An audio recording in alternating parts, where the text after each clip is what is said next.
First of all, if we were to create something like this, just to go by the same tree that we had before, and this is a very simple tree with only 2 levels.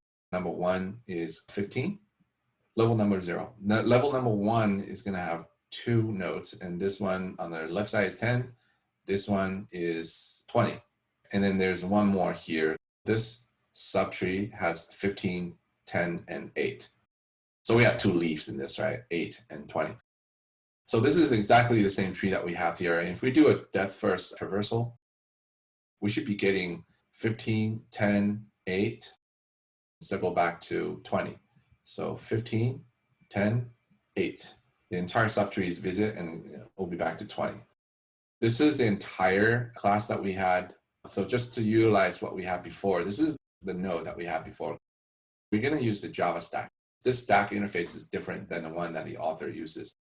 But you can go back to the Java API to see if we're run this and make sure that this actually works. We want to have a static main that calls another public static. This static is going to be our depth first traversal, DFT. This one takes the node as a root. And then we want to implement this entire DFT to ensure that we have the right one. This is exactly the same as the node that we had set up before from the previous lecture for breadth first search. We have nodes starting with 15, building the trees out left and right, and then right. So 15, 10, 20, 8. So this is our tree that represents what you see on the right side. What we want to do at the end is DFT roots. So what is kind of missing is our DFT root. So I just built this out right now. If you recall the pseudocodes that we had, we want to start with a stack. This is an empty stack that I'm building right now. This is using the Java util stack. So now we have this empty stack. Checking to see if the root is null. If the root is null, there's nothing to traverse, right? So we want to just end our entire traversal there. If root is not empty, not null, then we want to proceed with our algorithm. Make sure that the root is pushing in there, because you need to make sure that the stack is not empty. Push your roots in there. The second one is you want to set up a node just like before, a current node. This is the node. Wherever it reaches a new node, it'll print out the value. So at some point, there's going to be a system out print line. It's set up iterations. And the iteration says, as long as the stack is not empty, you pop it out. While stack is not empty, we want to pop this out.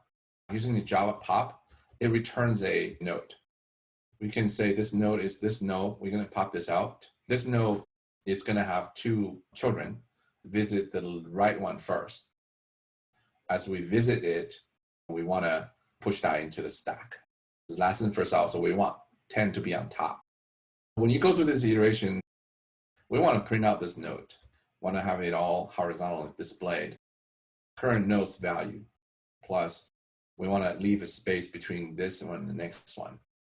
Here comes the interesting thing, because now we have to do the right one, the left one. So we want the right node to be inside the stack first. Check to see if current node right is not null. If this is not null, then you push it in. So current node right.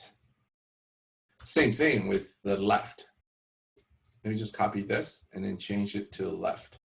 Let's just visit this entire thing once more. When root is not null, we push this very first one in. We set aside this pointer, a reference pointer. When stack is not empty, we pop the very top one. As soon as we pop it, we print it out. This is a binary tree, so there's only left and right. But technically, a tree can have multiple children. In that case, this will be a while loop and not the 2if. So this is an important thing for you to know. This is done to ensure that the leftmost is on top. Stack push, so left is on the top, because stack is last in, first out. You want this to be on top. And this continues when stack is not empty, and you pop the top one, which is all the way on the left, and that continues on.